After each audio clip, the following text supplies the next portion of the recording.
오늘 우리에게 주신 하나님 말씀은 마가복음 9장 2절에서 13절까지 말씀입니다. 마가복음 9장 2절에서 13절까지 말씀을 우리 한 절씩 교독하도록 하겠습니다. 엿새 후에 예수께서 베드로와 야고보와 요한을 데리시고 따로 높은 산에 올라가셨더니 저희 앞에서 변형되사 그곳이 광채가 나며 세상에서 빨라는 자가 그렇게 희귀할 수 없을 만큼 심히 희어졌더라. 이에 엘리야가 모세와 함께 저에게 나타나 예수로 더불어 말씀하거늘 베드로가 예수께 고하되 라피여 우리가 여기 있는 것이 좋사오니 우리가 초막셋을 줍되 하나는 주를 위하여 하나는 모세를 위하여 하나는 엘리야를 위하여 하사이다 하니 이는 저희가 심히 무소함으로 저가 무슨 말을 하는지 알지 못함이더라. 마침 구름이 와서 수여를 덮으며 구름 속에서 소리가 나되 이는 내 사랑한 아들이니 너희는 저의 말을 들으라 하는지라. 문득 둘러보니 아무도 보이지 아니하고 오직 예수와 자기들 뿐이었더라. 저희가 산에서 내려올 때 예수께서 경계하시되 인자가 죽은 자 가운데서 살아날 때까지는 본 것을 아무에게도 여리지 말라 하시니 저희가 이 말씀을 마음에 두며 서로 문의하되 죽은 자 가운데서 살아나는 것이 무엇일까 하고 예수께 묻자와 가로되 어찌하여 서기관들이 엘리야가 먼저 와야 하리라 하나이까. 가라사대 엘리야가 과연 먼저 와서 모든 것을 회복하거니와 어찌 인자에 대하여 기록하기를 많은 고난을 받고 멸절을 당하리라 하였느냐. 그러나 내가 너희에게 이르노니 엘리야가 왔을 때 기록된 바와 같이 사람들이 임의로 대우하였느니라 하시니라. 아멘. 마가는 도래할 하나님 나라를 1절에서 기술하고 난 다음에 바로 이어서 예수님의 변화산 사건을 소개를 합니다. 예수님이 베드로와 야고보와 요한을 데리시고 높은 산으로 올라가십니다. 거기서 예수님의 모습은 변하지요. 그리고 그 어떤 세탁소 주인이 하기도 힘든 옷을 희게 만듭니다. 그 어떤 세제로도 할지 못할 만큼 광채가 나게 그렇게 만들죠. 요즘 세탁 재료가 얼마나 좋습니까? 하이타이, 옥시클린, 아무리 좋은 곳이 있어도 예수님의 그 모습만큼 그렇게 되지 않았다는 얘기이죠. 예수님은 엘리야와 모세와 함께 대화하십니다. 이 모습을 보고 누가 반응을 합니까? 당연히 베드로가 반응을 합니다. 주님, 여기 있는 것이 좋습니다. 너무너무 좋으니까 그 말을 한 거예요. 여기서 주를 위하여, 모세를 위하여, 엘리야를 위하여 초막셋을 지읍시다. 나오지는 않지만 제가 짓겠습니다. 그렇게 말했는지도 모르겠습니다.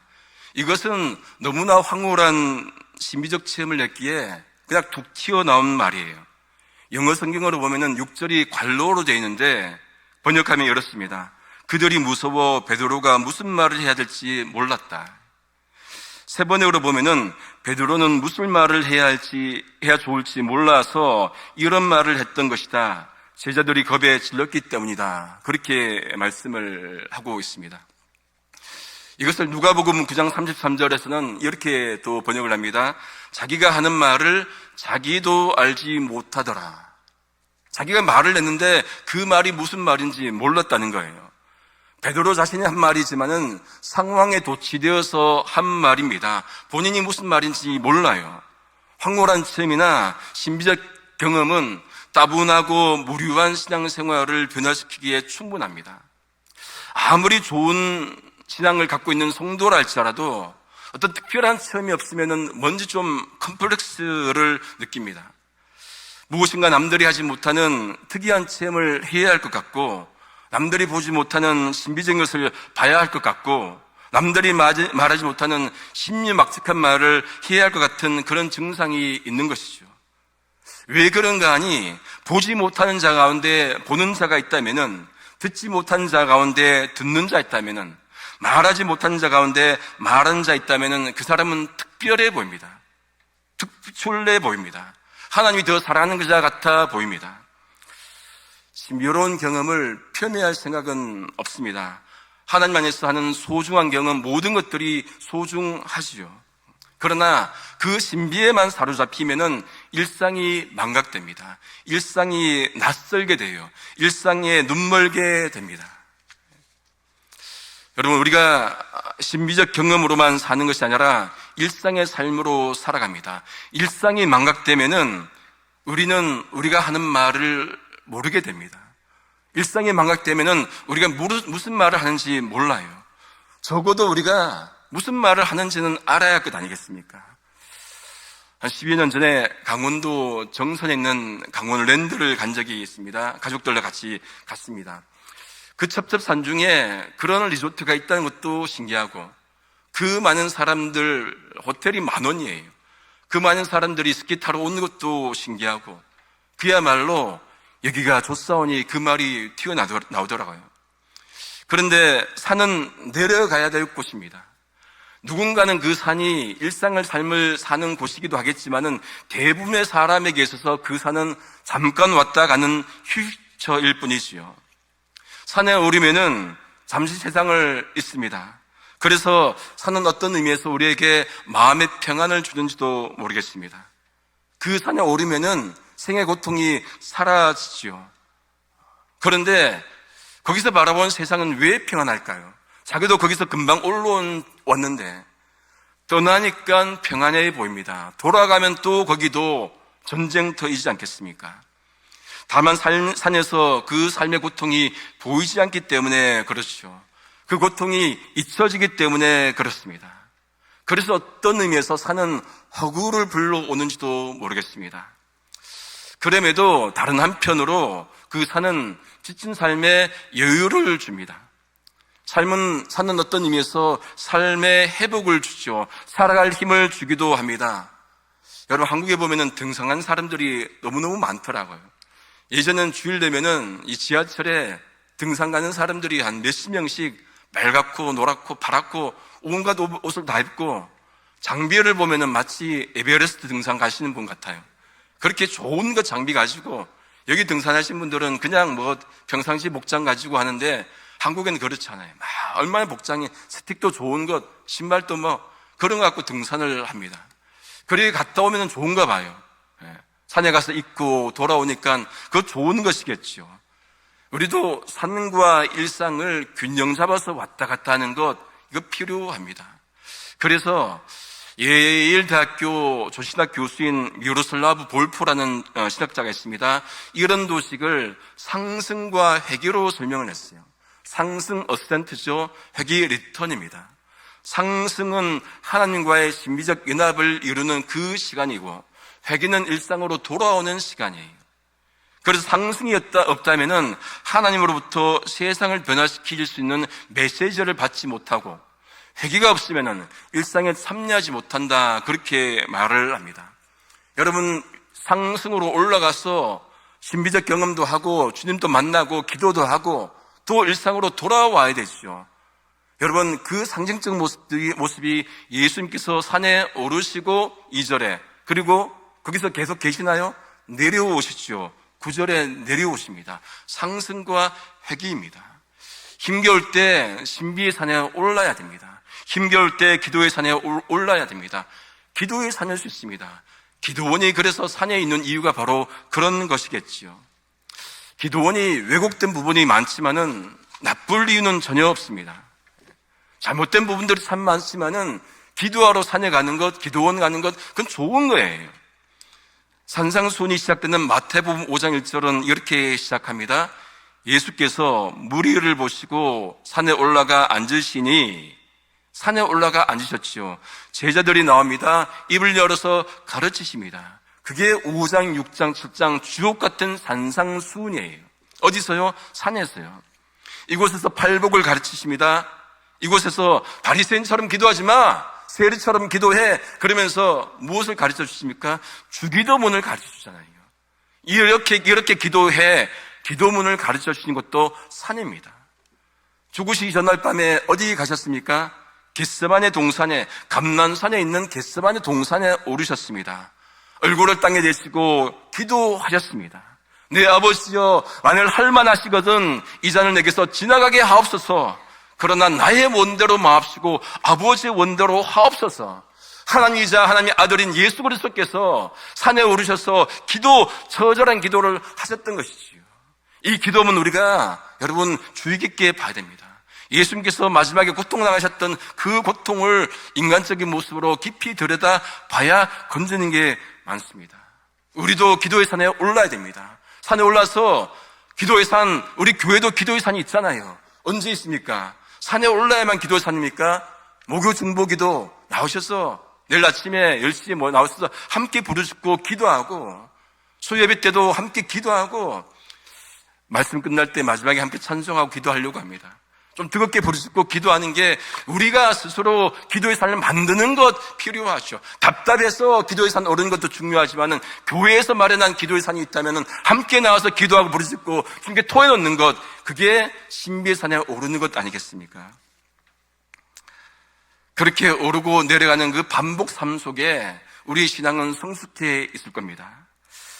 베드로가 그렇게 황홀한 상태에 있는 가운데 마침 구름이 그들을 덮습니다. 그러자 구름 속에서 음성이 들리시오. 이는 내 사랑하는 아들이니 너희는 그의 말을 들어라. 여러분, 하늘에서 음성 들리는 거 다른 곳에서도 있었지요. 예수님께서 세례 받으시고 올라오실 때, 물에서 올라오실 때 하늘의 음성이 들렸습니다. 너는 내 사랑하는 아들이여라. 내가 너를 기뻐하노라. 이 두 음성을 종합하면 어떻습니까? 예수는 내가 사랑하고 기뻐하는 아들이니 너희는 그의 말을 들어라. 이 말이겠죠. 강조하면 이렇습니다. 하나님이 사랑하시고 기뻐하신 예수의 말만 들어라. 예수의 말만 들어라. 그 말을 합니다. 그 말씀이 상징적으로 8절에 나와 있지 않습니까? 제자들이 그 소리와 함께 정신을 차려보니까 누구만 남아있습니까? 예수님과 아무도 보이지 않고 오직 예수와 자기들밖에 없음을 알게 됩니다. 무엇을 알 수 있습니까? 신비의 구름이 걷히면은 보이는 건 오직 예수밖에 없다는 것이죠. 신비가 끝까지 우리 곁에 있는 것이 아니라 오직 예수님만이 우리와 끝날까지 함께 하신다는 그 상징적 의미인 것입니다. 오직 예수님만이 본질이요, 신비는 현상이에요. 그러면 현상을 붙잡아야 됩니까? 본질을 붙잡아야 됩니까? 본질이지요. 현상은 부유하는 겁니다. 왔다가 가는 거예요. 사라지는 겁니다. 그러나 예수님은 사라지지 않잖아요. 본질을 붙잡아야 되지요. 오직 예수밖에 없으니 내 사랑하는 아들의 말을 들어라. 그 말입니다.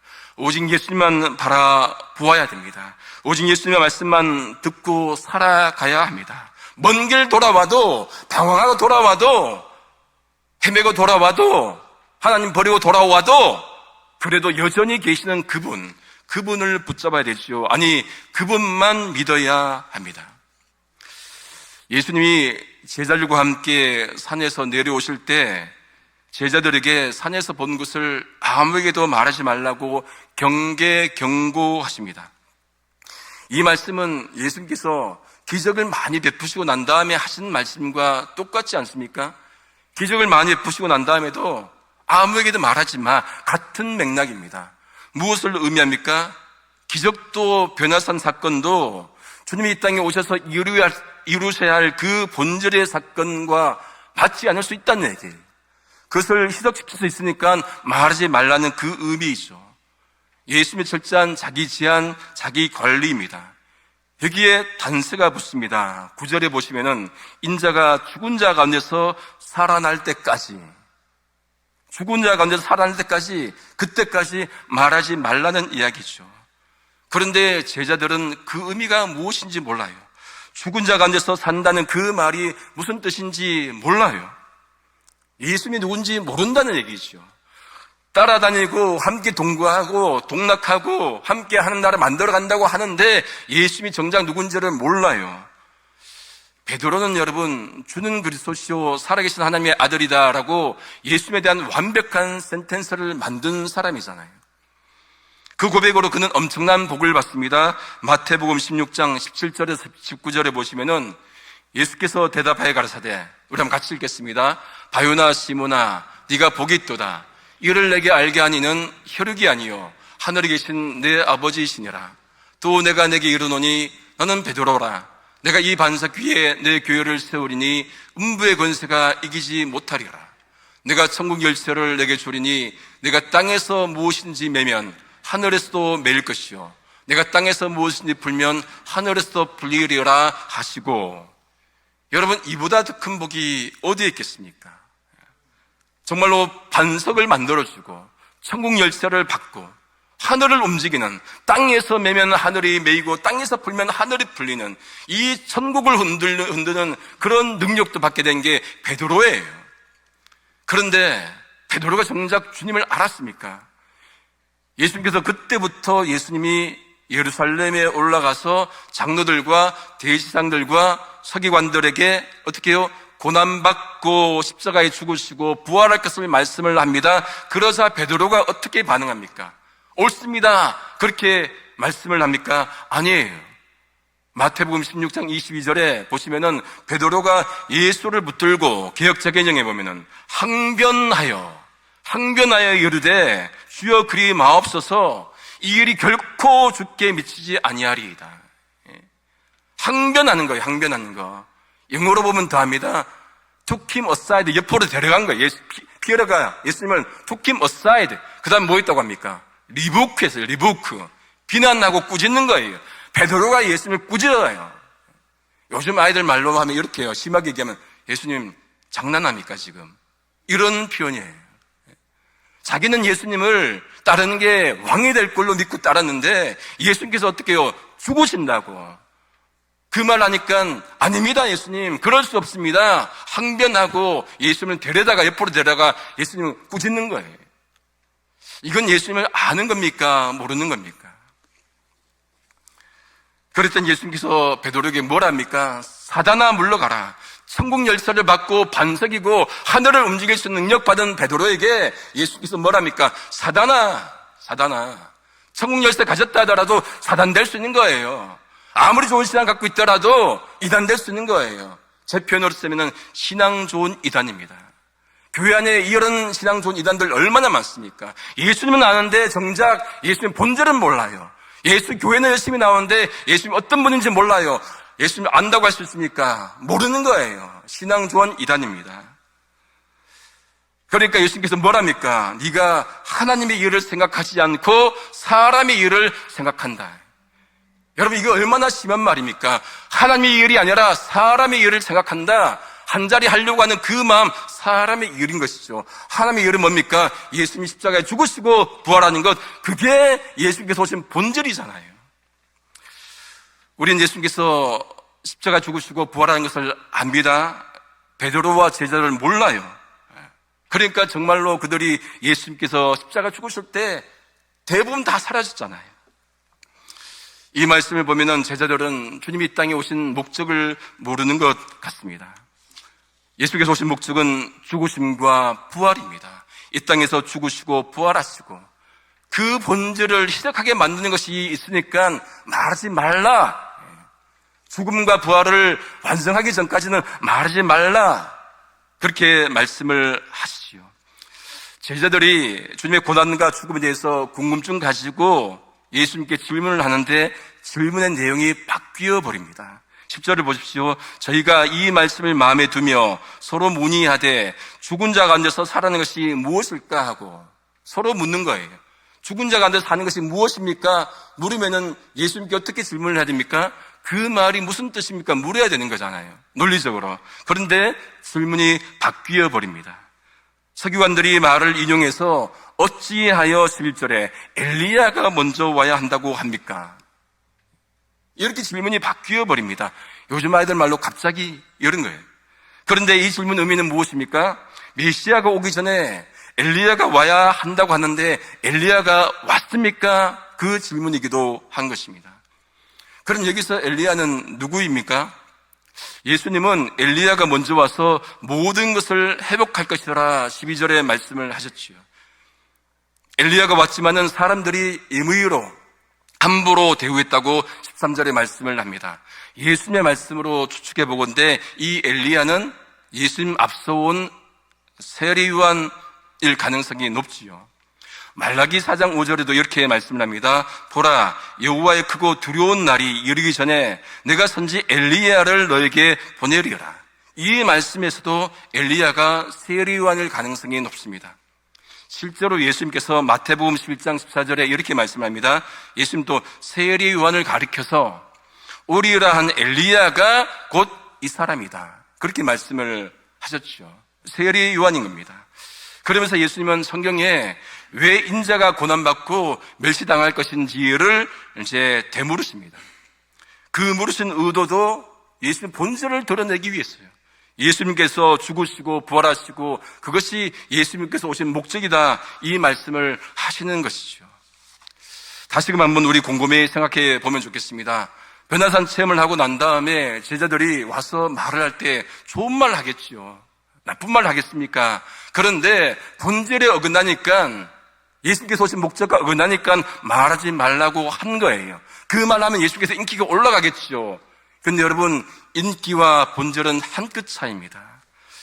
여러분, 컴퓨터 자판에 도덕이라고 치다가 제가 삐끗해서 디귿을 지읒으로 바꿔버린 거예요. 도덕이 도적이 되더라고요. 한 끗 차이입니다. 알면서도 모르는 척하는 경우도 한 끗 차이입니다. 사람들이 그걸 모르지 않아요. 그거 안다고 압니다. 모르는 척합니다. 여러분, 지하철에 잠자는 사람 깨우기 쉽습니까? 어렵습니까? 잠자는 사람 깨우기 쉬워요. 근데 어떤 사람 못 깨웁니까? 잠자는 척하는 사람은 못 깨워요. 여러분 아무리 깨워보십시오. 잠자는 척하는 사람은 못 깨우지요. 의도가 들어간 척은 바꾸기 쉽지 않습니다. 하나님 이해를 한다고 하나님의 본질 대신에 어떤 정말로 시선을 끌 만한 것들을 보이는 것, 그것은 가십거리예요. 그것은 본질이 아닙니다.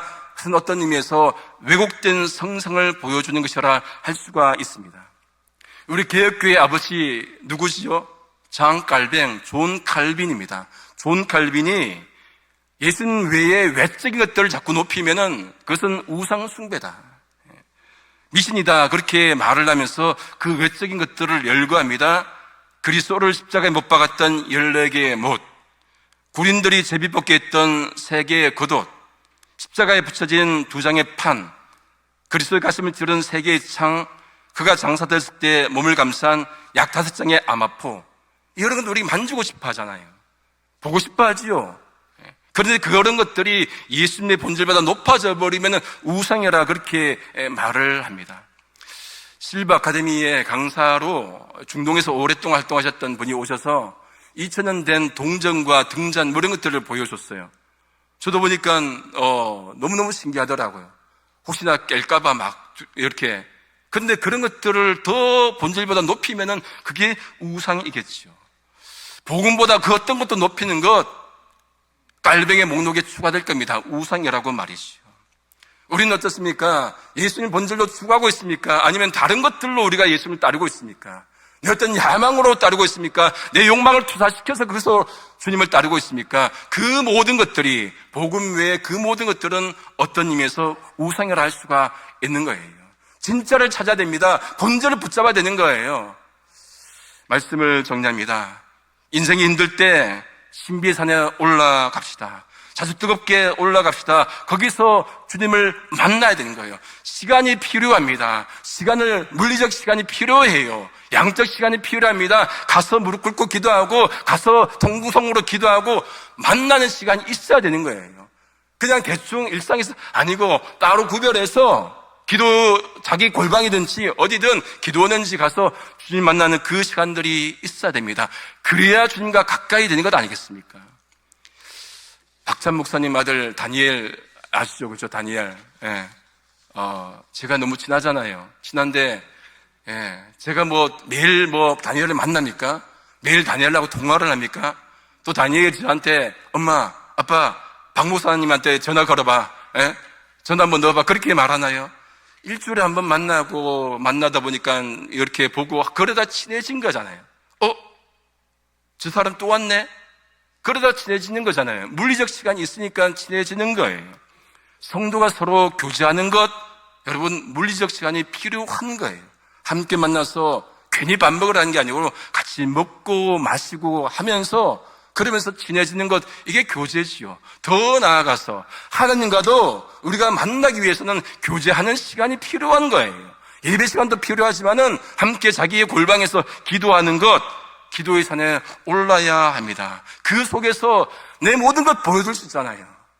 딴 사람에게 못 보여드리는 것, 그 부끄러운 모습, 다 어떤 모습이든지 그때 드러내고 주님께 토해놓고 기도하고 울고 하는 모든 것들을 할 수 있는 시간이 기도의 시간이잖아요.